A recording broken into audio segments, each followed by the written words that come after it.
Computer. Okay, तो बेटा देखो, हम लोग लास्ट क्लास में रिफ्लेक्शन ऑफ लाइट में सिर्फ लॉस पढ़े थे। हम लोगों ने कोई न्यूमेरिकल वगैरह कुछ नहीं किया था। आज मैं एकदम कुछ सिंपल क्वेश्चंस कराऊंगा। क्वेश्चंस आपके लाइट के कम और ऑप्टिक्स के कम और ज्योमेट्री के ज़्यादा लगेंगे आपको, ठीक है ना? तो देखते हैं पहला एग्जांपल।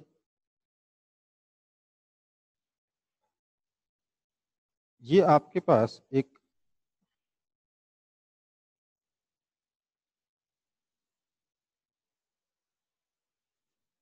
लैंप पोस्ट है, ठीक है, जिसकी हाइट है कैपिटल एच, ठीक है। इसके बगल में एक आदमी खड़ा था जिसकी हाइट स्मॉल एच थी। वो आदमी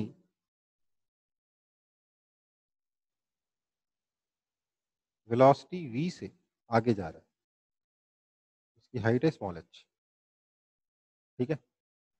हमें बताना है find the rate at which length of the shadow of man is increasing, ठीक है। if small h is equal to capital H by 2 या फिर capital H is equal to 2 small h, ठीक है। तो हमें ये प्रॉब्लम सॉल्व करना है।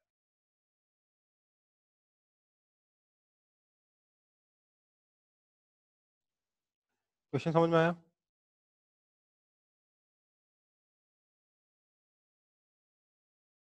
क्वेश्चन बहुत सिंपल है। ये जो लैंप है इससे लाइट आएगी और यहाँ पर इसका शेडो बनेगा, ठीक है। इसके सर का शेडो यहाँ बनेगा, पैर का शेडो तो ऑब्वियसली यहाँ बनेगा। तो शेडो की लेंथ जैसे जैसे आदमी आगे बढ़ेगा शेडो की लेंथ चेंज हो सकती है। तो हमें बताना है कि शेडो की लेंथ किस रेट से चेंज हो रही है अगर आदमी वेलोसिटी v से जा रहा है तो, ठीक है। तो इसके लिए हम बोलेंगे कि आप लोगों ने सिमिलर ट्रायंगल तो पढ़ रखा होगा ना, कि नहीं पढ़ा है बेटा? सिमिलर ट्रायंगल पढ़ा है कि नहीं पढ़ा? No sir. No sir. आवाज नहीं आ रही, कोई बात नहीं, मैं मान के चल रहा हूँ आपने पढ़ा हुआ है। ये आपका डिस्टेंस x है मान लेता हूँ और ये डिस्टेंस लेट से आपका y है। तो क्या मैं लिख सकता हूँ कि x जो है वो vt के बराबर है ना? लिख सकते हैं क्योंकि इसकी स्पीड कांस्टेंट थी, वेलोसिटी v से मूव कर रहा था, टाइम t में कितना डिस्टेंस चल लेगा vt। अब मैं लिखूंगा कि ये बड़ा वाला ट्रायंगल और ये छोटा वाला ट्रायंगल जो है वो सिमिलर है, इसलिए मैं लिख रहा हूँ capital H upon y is equal to small h upon y minus x, क्योंकि ये कितना है, this is y minus x, ठीक है। दिस इंप्लाइज कैपिटल H, अच्छा कैपिटल H कितना है, 2 स्मॉल h है। This implies 2h by y is equal to h upon y minus x. h cancel हो गया, क्या बचेगा, 2y minus 2x is equal to y। This implies y equals to 2x, y जो है वो 2x के बराबर है, ठीक है। ओके, y 2x के बराबर है और x कितना है, vt। Therefore y is equal to 2 times vt, that is this implies y minus x कितना हो गया, 2vt minus vt, that is equal to vt, ठीक है। तो length of shadow, this implies length of shadow l is equal to vt। This implies rate at which length of shadow is increasing is equal to v, ठीक है। Basically L/T हो जाएगा ना, L/T is V। ठीक है ना बेटा, कोई दिक्कत है?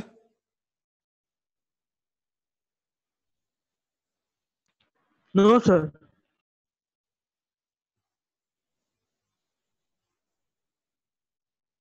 अच्छा हाँ, मैं एक बात बोलना भूल गया आप लोगों को।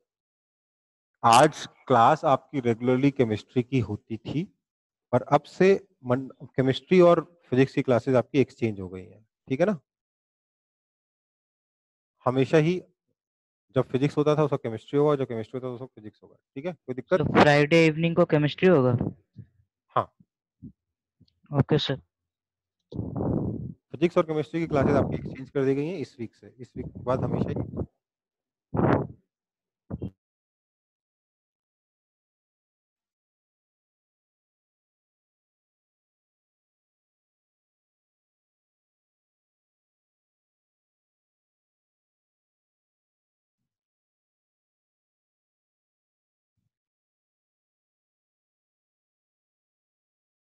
कॉपी हो गया।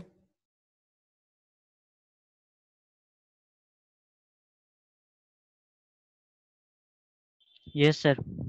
Okay,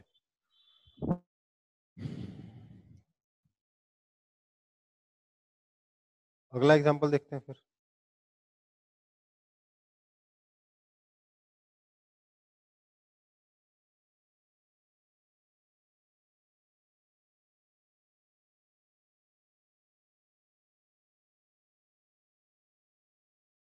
we have a deep well,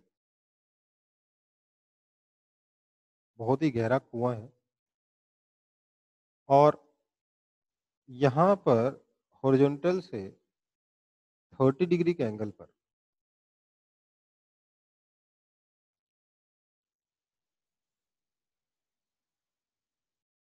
सन है। ठीक है, हमें बताना है कि हम यहाँ वर्टिकल से कितने एंगल पर एक मिरर को रखें so that the bottom of this well is illuminated. Find theta so that bottom of the well gets illuminated. ये मिरर है आपका, मिरर को वर्टिकल के साथ कितने एंगल पे रखा जाए सच दैट वेल का बॉटम इल्यूमिनेट हो जाए। ठीक है, आप सॉल्व करने की कोशिश करेंगे सब लोग।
देखिए क्या है, अगर हम चाहते हैं कि bottom of the well gets illuminated, then sun से आने वाली जो लाइट है that should go directly vertically downwards after reflection, तभी ना बॉटम तक सनलाइट पहुंचेगी। तो हम लोगों को ये थीटा निकालना है सच दैट ये इंसिडेंट रे हो और ये रिफ्लेक्टेड रे हो जाए। सोचिए यहाँ पर नॉर्मल, फिर उसके लिए ऐसा होना पड़ेगा, है ना? अब ये एंगल अगर थीटा है, ये एंगल तो ये एंगल कितना बनेगा 90 डिग्री माइनस थीटा। ये वर्टिकल है, वर्टिकल के साथ ये एंगल थीटा बन रहा है, तो ये कितना बना 90 डिग्री माइनस थीटा। अब ये नॉर्मल है, मतलब ये पूरा एंगल 90 डिग्री है। अगर ये पूरा एंगल 90 डिग्री है तो ये एंगल कितना बनेगा, ये 90 डिग्री माइनस थीटा, ये पूरा 90 डिग्री, तो ये एंगल बन गया थीटा, है ना। कोई दिक्कत? नो अब सर।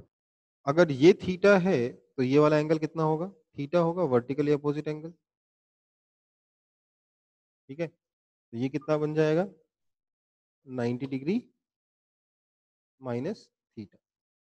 तो आपका ये जो एंगल आई है ये बना है 30 डिग्री प्लस थीटा, और ये जो एंगल आर है ये बना है 90 डिग्री माइनस थीटा। तो I equals to R implies 30 degree plus theta is equal to 90 degree minus theta. This implies 2 theta is equal to 60 degree. This implies theta is equal to 30 degree. ये आपका answer है। ठीक है,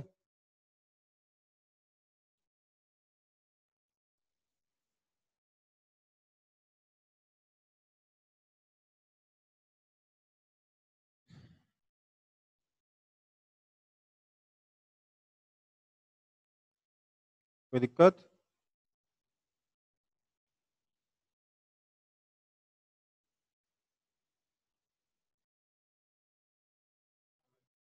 No, sir, no problem.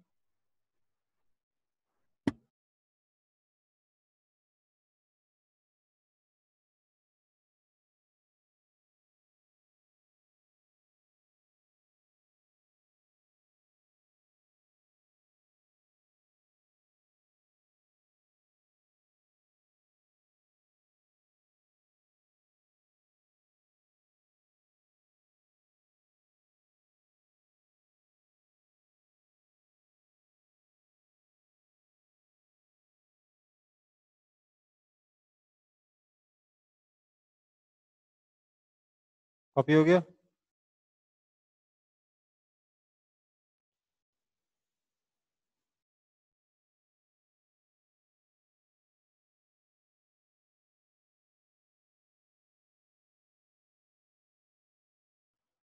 Yes, sir.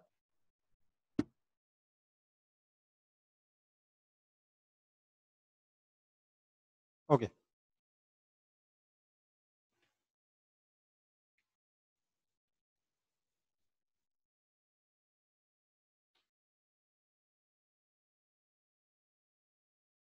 तो आपका next example होगा, आपके पास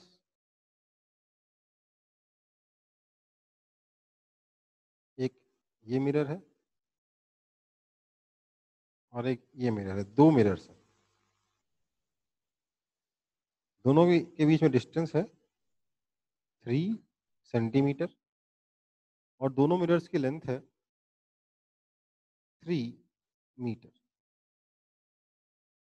ठीक है, क्या हुआ कि एक लाइट रे यहाँ पर इंसिडेंट हुई, कुछ ऐसे।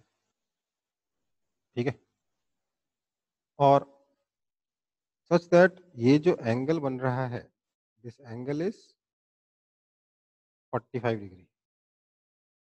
हमें बताना है find the total number of reflections suffered by the light ray।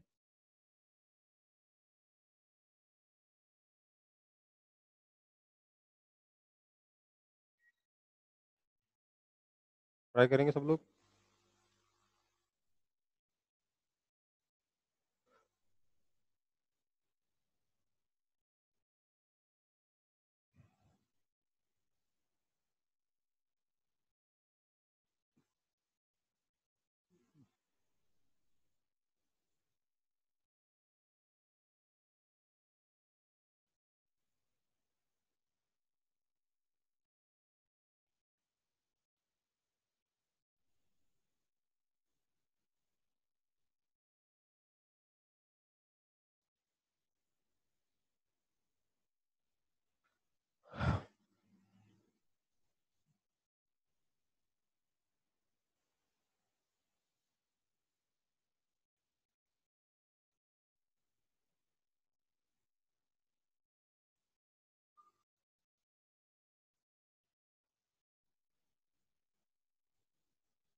हुआ?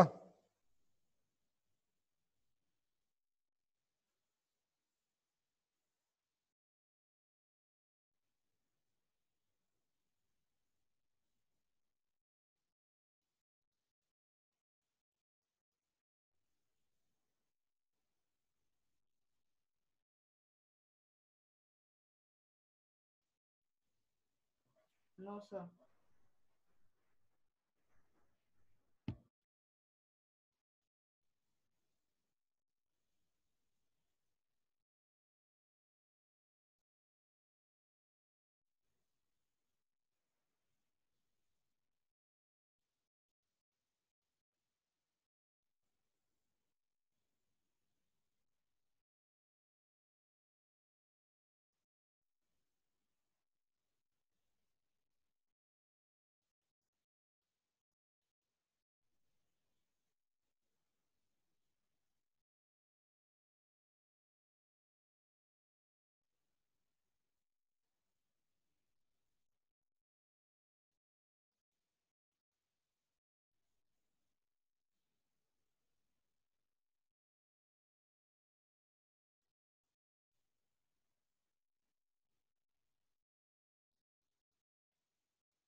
नहीं हुआ आप लोगों से इतना छोटा सा क्वेश्चन?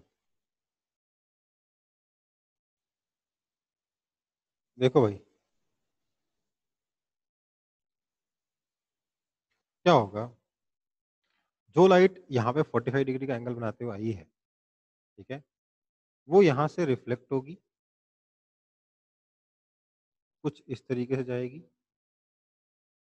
ये एंगल भी कितना होगा, 45 डिग्री होगा, होगा कि नहीं? हम्म? Yes, sir. ये Yes, 45 sir. डिग्री, ये कितना, 3 सेंटीमीटर, ये 90 डिग्री, ये कितना हो गया एंगल, 45 डिग्री हुआ, आया ना? Yes, sir. तो क्या ये ट्रायंगल आइसोसेलेस बना?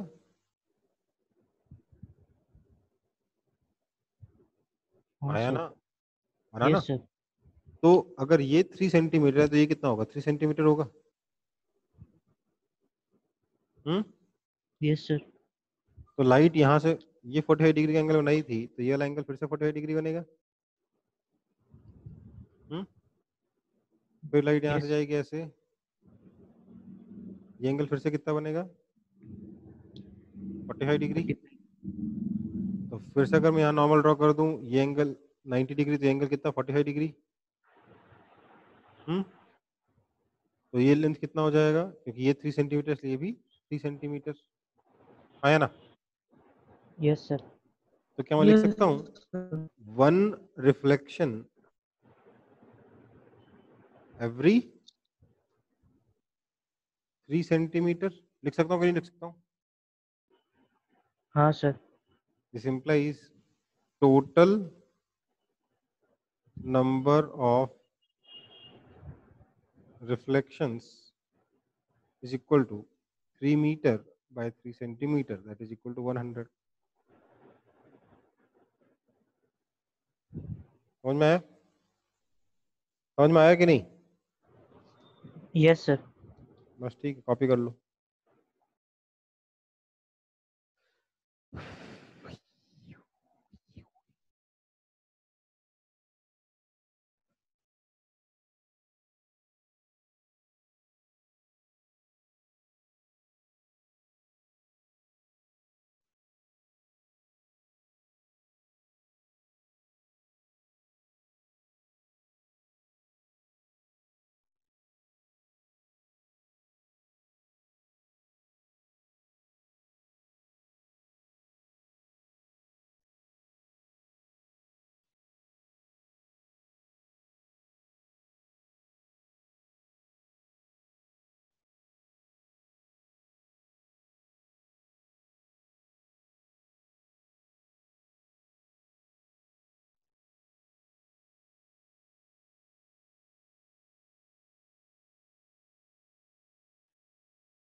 कॉपी हो गया? Yes, sir. हम्म,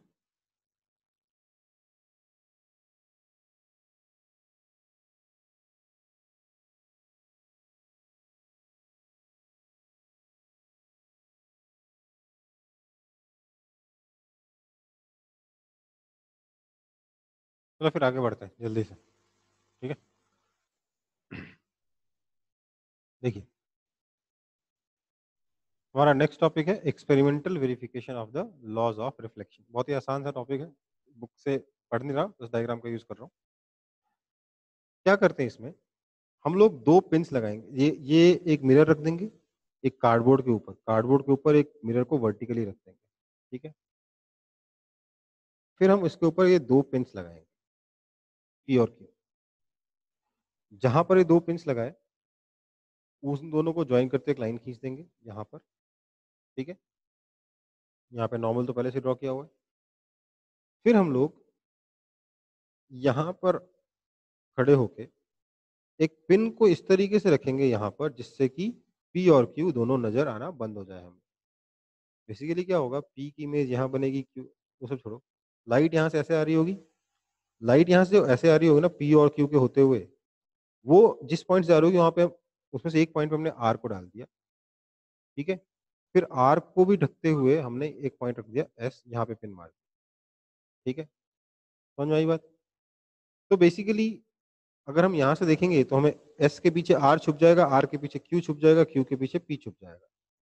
बेसिकली जो भी लाइट यहाँ से आ रही थी ऐसे करके, उसमें से कोई भी लाइट, पी से आने वाली लाइट को क्यू ने रोक दिया, क्यू से आने वाली लाइट को आर ने रोक दिया, आर से आने वाली लाइट को एस ने रोक दिया।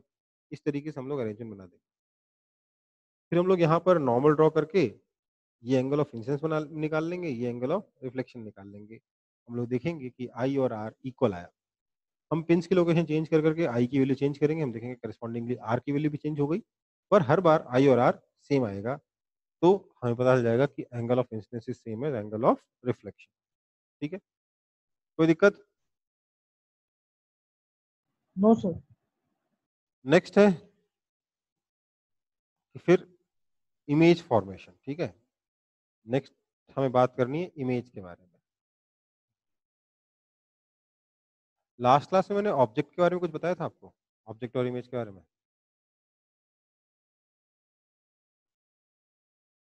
नहीं बताया भी हो तो मैं दोबारा बताऊंगा, चिंता ना करो। ऑब्जेक्ट एंड इमेज, देखिए हमारे ऑप्टिक्स में ऑब्जेक्ट का मतलब होता है intersection of incident raise. Incident raise जहां पर इंटरसेक्ट कर रही होती हैं हम बोलते हैं वो ऑब्जेक्ट है। ठीक है, और इमेज का मतलब क्या होता है, इंटरसेक्शन ऑफ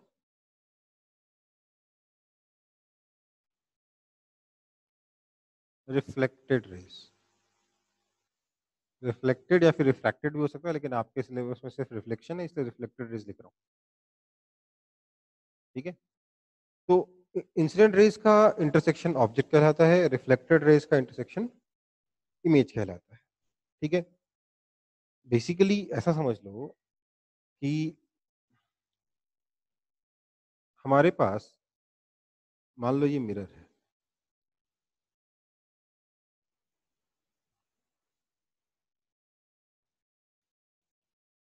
यहां पर अगर कोई ऑब्जेक्ट रखा हुआ है तो इस ऑब्जेक्ट से मैं दो लाइटें ड्रॉ कर सकता हूं, सिंपल वाली। एक जो ऐसे जा रही है एकदम नॉर्मल के अलॉन्ग, जो लाइटें नॉर्मली इंसिडेंट होती है रिफ्लेक्शन के बाद अपना पाथ रिट्रेस कर जाती है, ये इंसिडेंट हुआ और ये रिफ्लेक्टेड रेज हो गया। मैं एक और लाइटें ड्रॉ कर सकता हूँ कुछ ऐसे,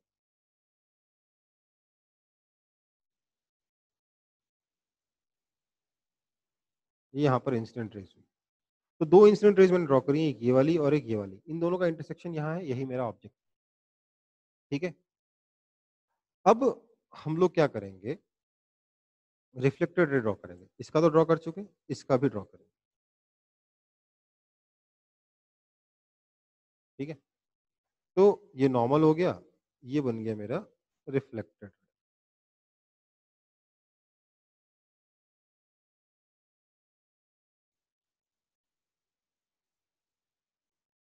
ठीक है, एक रिफ्लेक्टेड रे ये रही, एक रिफ्लेक्टेड रे ये रही। इन दोनों रिफ्लेक्टेड रेज का अगर मैं इंटरसेक्शन देखूंगा क्या होगा, इसका असली में तो इंटरसेक्ट नहीं कर रही है, बट मैं देख सकता हूं कि मैं एक्स्ट्रापोलेट करके इनको इंटरसेक्ट करवा सकता हूं ऐसे।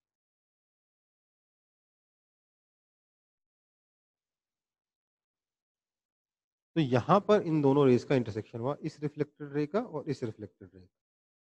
तो ये जो पॉइंट है, this will be called your image. ठीक है, सो इंसिडेंट रेज के इंटरसेक्शन को ऑब्जेक्ट कहेंगे, रिफ्लेक्टेड रेज के इंटरसेक्शन को इमेज कहेंगे। ये तो पहली डेफिनेशन। अब हमारे पास दो किस्म के इमेज होते हैं। यहाँ पे आप देख रहे होगे इमेज बन तो गई पर मजा नहीं आ रहा ना आप लोगों को। जैसे इंटरसेक्शन कहाँ हुआ तो जबरदस्ती आपने इंटरसेक्शन करा दिया। देखिए, इमेज दो तरीके की होती है, टाइप्स ऑफ इमेज। कौन कौन सी? एक होता है रियल इमेज और एक होता है वर्चुअल इमेज। ठीक है, एक रियल इमेज होती है और एक वर्चुअल इमेज होती है। ये जो इमेज बनी है हमारी, यहाँ पर इसको हम लोग वर्चुअल इमेज कहते हैं। क्या कहते हैं इसको? Virtual image.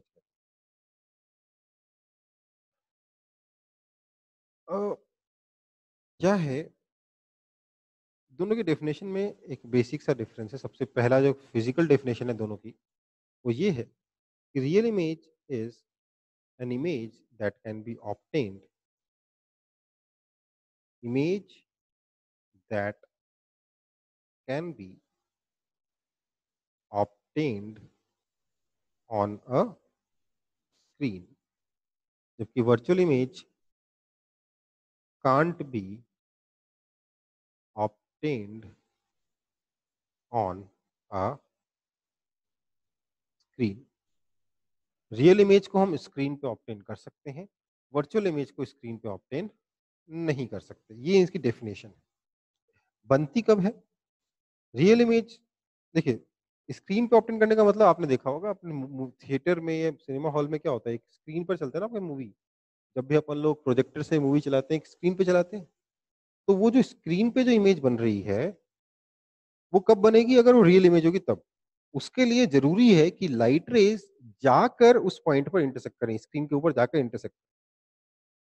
अगर लाइट रेज स्क्रीन के ऊपर जाकर इंटरसेक्ट नहीं करते हैं, बल्कि इस तरीके से एक्स्ट्रापोलेट करके इंटरसेक्ट करते हैं, तो वो उसको आप स्क्रीन पे नहीं ले सकते। फॉर एग्जाम्पल, मान लेते हैं आप यहाँ पर स्क्रीन रख देते हैं अपनी एक, तो इस स्क्रीन पे तो कोई लाइट पहुंच ही नहीं रही है, तो इमेज कैसे बनेगी इस स्क्रीन पे?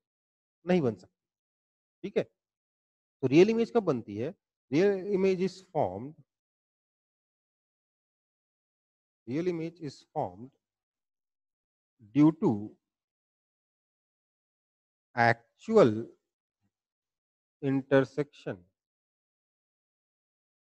Of light rays. जब लाइट रेज का एक्चुअल इंटरसेक्शन होता है, तब रियल इमेज बनती है। ठीक है, जबकि वर्चुअल इमेज कब बनती है?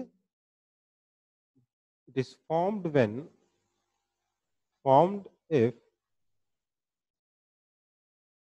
The reflected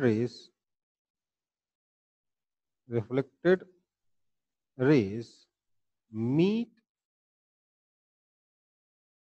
after producing backwards।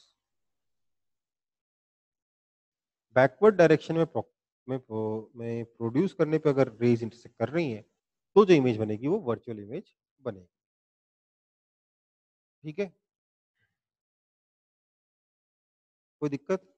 ये रियल इमेज और वर्चुअल इमेज का मेन प्रॉपर्टी। एक और बात, आपकी जो रियल इमेज बनेगी, real image is always formed on front of mirror. Real image जब भी बनेगी मिरर के फ्रंट में बनेगी, क्योंकि वहीं पे तो रिफ्लेक्टेड रेज होंगी। रिफ्लेक्टेड रेज मिरर के पीछे जा नहीं सकती, हमेशा मिरर के सामने रहेंगी। तो रियल इमेज हमेशा फ्रंट में ही बनेगी। जबकि वर्चुअल इमेज, क्योंकि वो बैकवर्ड एक्सट्रापोलेशन से बन रहा है, इसलिए हमेशा मिरर के पीछे बनेगी। Virtual image is formed behind the mirror, in front of mirror, behind the mirror. ठीक है, समझ में आई बात? तो इस पॉइंट्स को, इन पॉइंट्स को भी आप फटाफट कॉपी कर लीजिए।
कॉपी हो गया?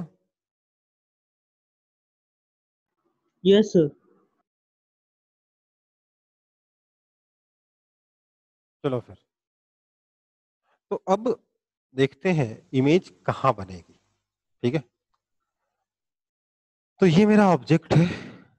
इस पॉइंट को मैंने ऑब्जेक्ट को ओ बोल दिया, इस पॉइंट को मैंने एम बोल दिया, इस पॉइंट को एन बोल दिया, इस पॉइंट को मैंने आई बोल दिया।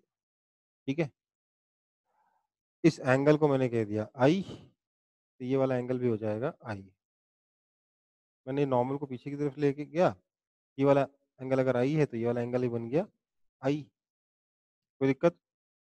अब अगर ये वाला एंगल आई है तो ये वाला एंगल ही बन गया आई, ये आई है तो ये वाला एंगल ही बन गया आई। ये राइट एंगल है ही है ना? ये आई, ये राइट 90 डिग्री, तो ये हो गया 90 डिग्री माइनस आई, ये हो गया 90 डिग्री माइनस आई। कोई दिक्कत है? तो दोनों ट्रायंगल्स देखिए, दोनों ट्रायंगल्स के तीनों साइड्स, सॉरी तीनों एंगल्स सेम है और एक साइड कॉमन भी है। मतलब दोनों ट्रायंगल्स क्या हो गए? कॉन्ग्रुएंट हो गए। एंगल साइड एंगल से, angle side angle, angle side angle, A से कॉन्ग्रुएंट हो गए। द टू ट्रायंगल्स आर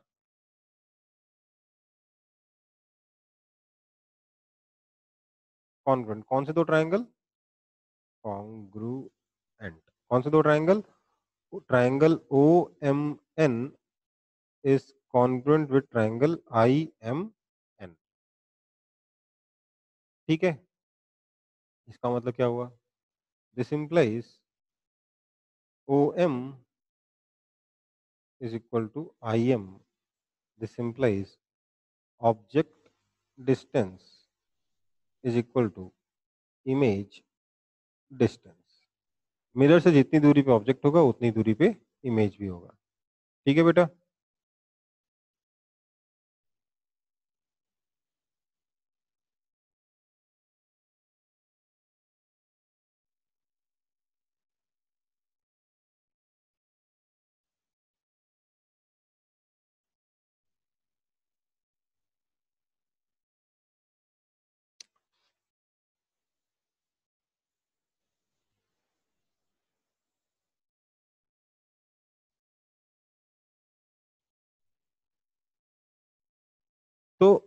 हमने क्या देखा कि ऑब्जेक्ट डिस्टेंस और इमेज डिस्टेंस सेम होता है। अब जरूरी नहीं है कि आपका दो में से एक रे हमेशा नॉर्मल ही रहे, कोई और रे भी आप ले सकते हो, बट नॉर्मल वाली रे जो है ना वो आसान पड़ती है। जैसे आपकी बुक में दूसरी दो अलग अलग रेज ले रखी है, एक ये वाली रे ले रखी है, एक ये वाली रे ले रखी है, दोनों का इंटरसेक्शन यहाँ बना है। वो भी अगर इसमें भी आप प्रॉपर्ली ज्योमेट्री लगाओगे तो यू विल फाइंड कि ये डिस्टेंस और ये डिस्टेंस सेम आएगा। ठीक है। चलो तो आगे बढ़ता हूँ।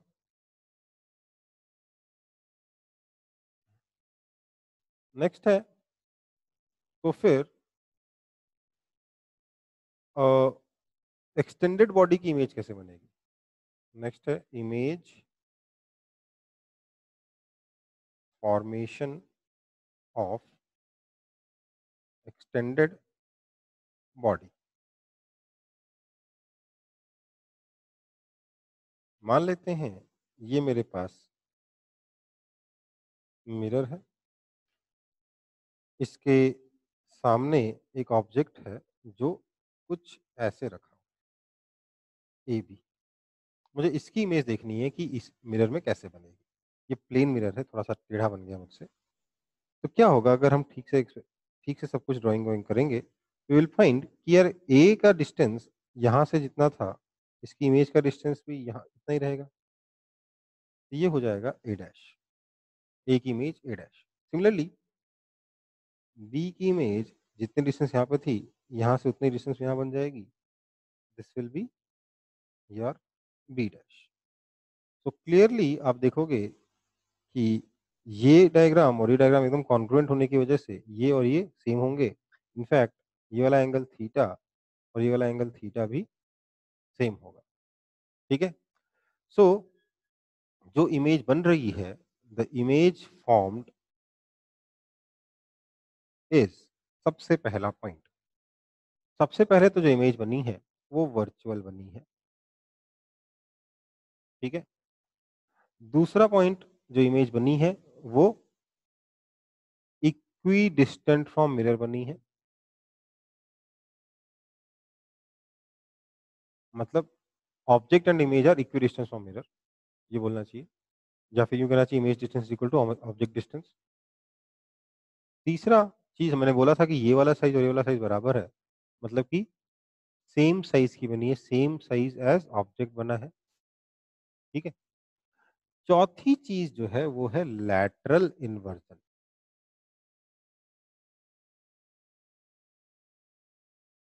लैटरल इन्वर्जन, लैटरल इन्वर्जन क्या होता है? आपने देखा होगा मिरर में, जब आपने आपको देखते हो तो आपका, अगर आपका जो राइट हैंड है वो मिरर का, आपकी इमेज का लेफ्ट हैंड हो जाता है, और आपकी जो लेफ्ट हैंड है वो मिरर का राइट हैंड हो जाता है। बेसिकली लैटरल इन्वर्जन क्या है? Left right inversion. लेफ्ट और राइट एक्सचेंज हो जाते हैं अगर आपका प्लेन मिरर में इमेज बनता है तो। ठीक है। ये उसकी प्रॉपर्टीज भी है। ठीक है बेटा, कॉपी कर लेंगे इसको भी फटाफट।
कॉपी हो गया।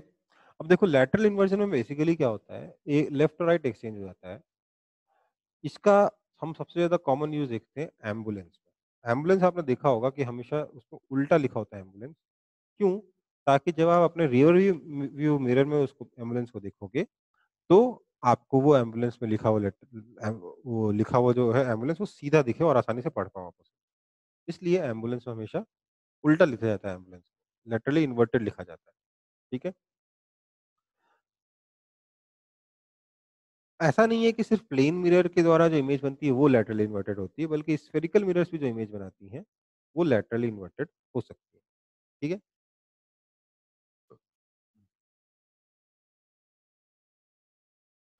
अब कुछ अब देखो, कुछ लेटर्स ऐसे होते हैं जो कि देखो यार इस आपकी बुक में जो है वो देख ही लो। कुछ लेटर्स जैसे पी है, अगर आप इसका इमेज बनाओगे तो उल्टा बन जाएगा, ठीक है? ये पी पी की इमेज पी नहीं बनेगी बल्कि बल्कि उल्टी बन जाएगी, क्योंकि ये इसका लेफ्ट और राइट सेम नहीं है। बल्कि वहीं कुछ लेटर्स होते हैं जैसे A, H, I, M, O, T, U, V, X, V, W, X, Y, Z नहीं। ये बेसिकली ऐसे लेटर्स हैं जिनका आप देखोगे लेफ्ट और राइट दोनों तरफ से एक जैसे हैं, ठीक है? इसलिए इनकी लैटरली इन्वर्टेड इमेज भी हमें सीधी नज़र आती है, इनको पढ़ने में कोई दिक्कत नहीं होती। एम्बुलेंस में हम लोग क्या करते हैं? एम्बुलेंस को उल्टा टाइप करते हैं सो दैट उसकी इमेज सही दिखे रियर व्यू मिरर में, और जिसको इमेज दिखे वो आराम से एम्बुलेंस को साइड दे दे। ये बहुत ही इंपॉर्टेंट चीज़ है, अपने इंडिया में लोग करते नहीं है, बट अगर कभी भी रोड पे एम्बुलेंस दिखे और आप गाड़ी चला रहे हो, तो प्लीज़ उसको साइड दे दीजिए ताकि वो एम्बुलेंस जल्दी से पेशेंट को हॉस्पिटल पहुँचा सके। किसी की लाइफ खतरे में हो सकती है और आपका 1 सेकंड का थोड़ा-सा समझदारी उसकी जान बचा सकता है। ठीक है बेटा? अच्छा, एक और चीज़ प्रॉपर्टी रह गई थी, वो है पहले लिखना चाहिए था वर्चुअल इरेक्ट भी होती है इमेज। इरेक्ट का मतलब अप और डाउन में कोई दिक्कत नहीं है, इमेज सीधी रहती है, बस राइट और लेफ्ट इंटरचेंज हो जाता है ना? Virtual erect, same size, equidistance from mirror and laterally inverted, ये 5 चीज़ें होंगी। ओके, कोई दिक्कत है इसमें? कोई दिक्कत है? No, sir. No, sir. Okay, अब अगला टॉपिक लिखेंगे आप displacement and velocity of image. ये हम लोग नेक्स्ट क्लास में करेंगे, displacement and velocity of image in plane mirror. Displacement and velocity of image in plane mirror, ठीक है?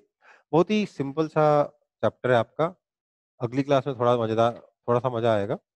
उसके अगली क्लास से हम लोग स्फेरिकल मिरर तक पहुंच जाएंगे। अगली क्लास में तो थोड़े बहुत मजेदार टॉपिक्स हैं अगली क्लास के लिए। उसके बाद स्फेरिकल मिरर पे पहुंच जाएंगे, वो भी इंटरेस्टिंग है, ठीक है? अच्छा, आपका इस चैप्टर का फर्स्ट यूनिट कंप्लीट हो गया है, ठीक है? आपकी बुक से फर्स्ट यूनिट कंप्लीट हो गया है, मतलब फर्स्ट पार्ट ए खत्म हो गया है। 3 पार्ट है ना शायद, ए, बी और सी। तो फर्स्ट पार्ट खत्म हो गया है। आप उसको उसके एक्सरसाइज वगैरह सॉल्व कर सकते हो, ठीक है? चलो फिर नेक्स्ट क्लास में मिलते हैं, नेक्स्ट मंडे।